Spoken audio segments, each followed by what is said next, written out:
Hey YouTube. Today I thought I would talk about Tacitus and Pliny the Younger and maybe a couple of other sources that are relatively early during Christianity. Recently I did 2 videos on Josephus. My intention initially was to do one single video on Josephus, Tacitus, and Pliny the Younger and then move to the next theology. However, I've kind of come to the conclusion that they all pretty much have the same problems, so I thought I would go ahead and just get a couple of them out of the way anyway. And again, I'll probably talk about some other sources as well. But on Tacitus, Tacitus talks about the Christians being persecuted during the era of Nero. And again, it's always the same problem. He has the same problem that Josephus does, and that is that he has the tendency to, in the case of religion anyway, report rumor as fact. Where Josephus was saying that a cow gave birth to a sheep, Tacitus, in his book, Annals, later talks about Vespasian and 2 healings that Vespasian did. One was the healing of a blind man, and one was the healing of a cripple. And at the end of that little blurb where Vespasian supposedly healed these people at the behest of Serapis, Tacitus says that there are at least a couple sources that were alive back then that will attest to that as fact. So he records that as fact, even though it's just obviously oral tradition. And again, nobody in their right mind would actually believe that that happened. Nevertheless, that's what happens in Tacitus. With the Christians dying, being persecuted by Nero because of the Great Fire of Rome, I suspect that the same thing is happening, that he is recording essentially what Christians are saying, that they are claiming that they were persecuted during the era of Nero. Now, this is about 47 years after the sack of Jerusalem, or we could say 53 years, I think, after the Great Fire of Rome, that Tacitus is recording this. So it's been a very long time, much longer than Vespasian and his healings in Alexandria. But so there's been plenty of time for oral tradition to develop by that time. And what's, I think, surprising in the case of the Great Fire of Rome Christian thing is that there's a surprising lack of sources on that. Even though there are plenty of sources that have been around, that were alive during the Great Fire of Rome, there are very few sources that actually suggest that that occurred, that Christians were persecuted. And there is also a second problem, and I kind of hesitate to mention it because it's really not something that I'm worried about. But in the earliest texts of Tacitus, it talks about Christians, his term for Christians appears to have been changed from Christians to Christians. The reason why that might be important is that Christians is a word basically for the useful, and Christians appears to have been a slave name, a name for slaves. And the only reason I suggest that that might be an issue is that Tacitus may be conflating 2 different things, and the Christians themselves may be conflating 2 different things. There may have been a rumor that going around that Nero killed a bunch of slaves during the Great Fire of Rome. Again, I don't think that happened either. But the Christians could easily have picked that up and said, hey, that was us. Particularly given that, after the sack of Jerusalem, hundreds of thousands of Jews are being hauled off as slaves. Rome is a slave state, and anytime a group of people revolts, against that state. The ones that don't die, a lot of them are going to go into slavery. And that was the case with the Jews in Palestine. And in fact, I wouldn't be surprised if Jews were being picked up everywhere just because they were Jewish and sent off and sold off as slaves. So he may be conflating some things, and Christians might be as well. Anyway, I guess that's pretty much all I have to say on Tacitus. The only thing that I would say that is important in Tacitus's bit of information that he writes in Annals is that it would suggest that by that time, Christians probably thought that there had been a persecution during the era of Nero. But again, that's a very long time after the fact, a very long time. And I don't think that the Christians were actually around in 64 during the Great Fire of Rome. It appears, as far as I can tell, that Christianity was born around 70 because of the sack of Jerusalem. Now, let's go ahead and talk Pliny the Younger. Pliny the Younger, I think, is probably one of the more important mentions of Christians during this time. And I think it probably is authentic. Could it be forged? Of course it could be. But I think it probably is authentic. And one of the fascinating things that I find with Pliny's mention, Pliny has been charged essentially to investigate what's going on with the Christians. What are they doing? And he finds out that they're basically harmless.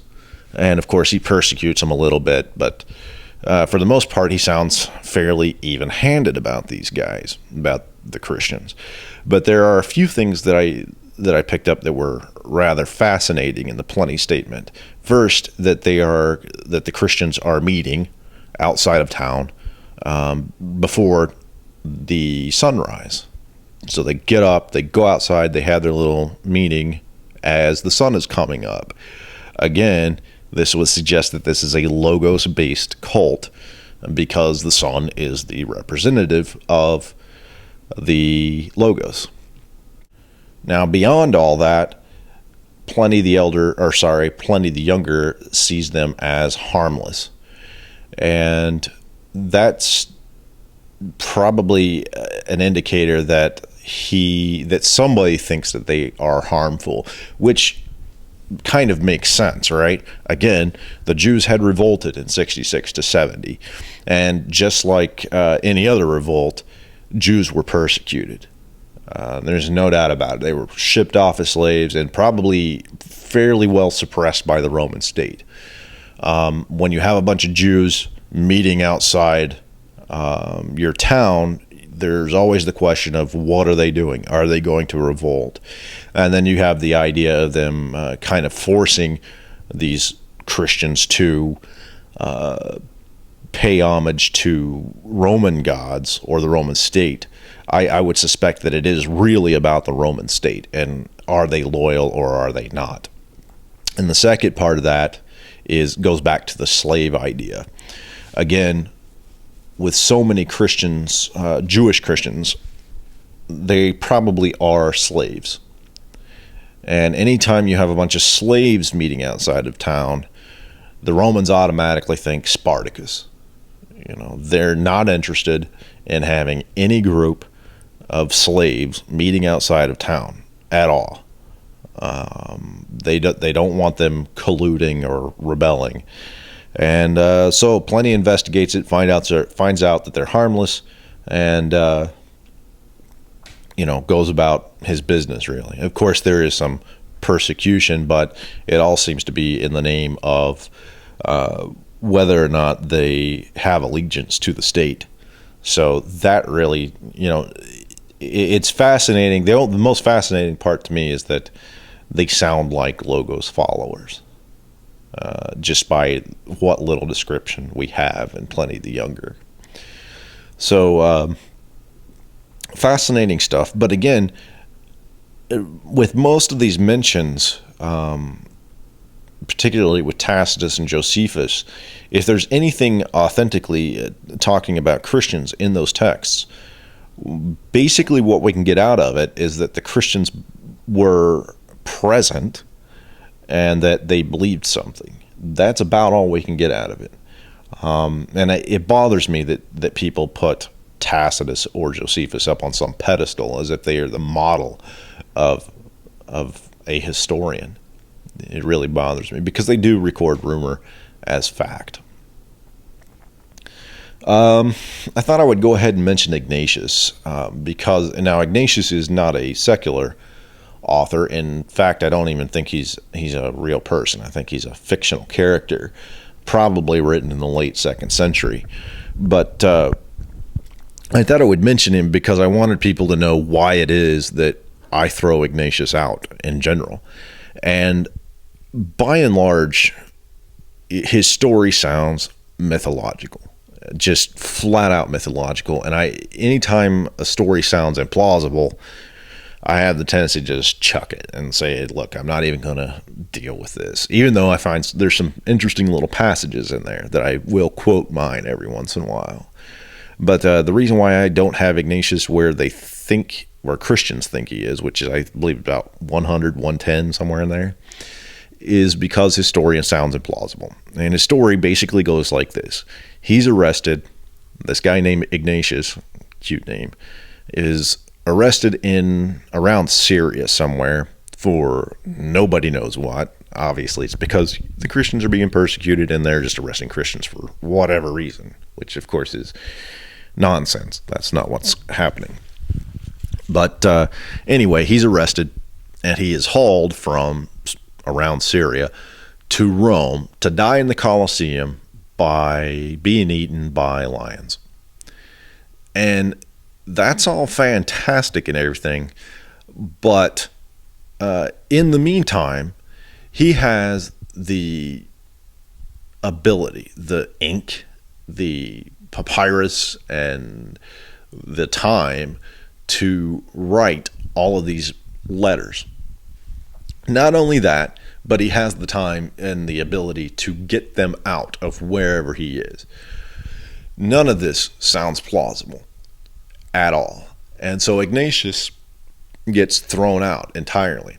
Now, I haven't found anyone that will defend Ignatius 100%. You know, they'll sit here, they'll go through his text and go, well, that can't be true. That can't be true. Even for Christians, I haven't found any Christians that'll defend him as authentic. My take on it is that none of that is authentic. We throw it out and we move on. And the same thing with Clement. There is the same problem with Clement, who's supposedly a little bit earlier, around 98 CE. Clement, the biggest problem I have with him is the letters that we argue authenticity on they look like Pauline letters or Johannine letters, and we're trying to date those. We're not trying to just grant them, and that's what the Catholics do, obviously. But with the Clementine literature, there's a whole lot more literature out there that nobody thinks is legitimately from that era. They don't think it's from 96 CE. They've just grappled onto these two texts and say, oh, well, that's it, you know. And of course, they go through and they cross stuff out and say, oh, well, this can't be true. But again, the reason why these things can't be true is because they already have a preconceived notion about how this stuff works. But again, I found nothing authentic in Clement. So throw the whole thing out. All we know about Clement is that he has to come sometime after the Pauline letters. That's it. And then the first person that actually mentions Clement appears to be Irenaeus in the late 2nd century, when he is creating his apostolic authority lineage. And so he creates this list of people, most of which don't sound real, and somebody writes a lot about this Clement character, most of which sounds purely fictional. But you have a couple of texts that look like any other biblical text, which I'm trying to date those, not trying to grant their dates. So anyhow, that's it on those two. And I have ran up enough time today, so I will get back at you later. Thanks a lot, folks. Bye.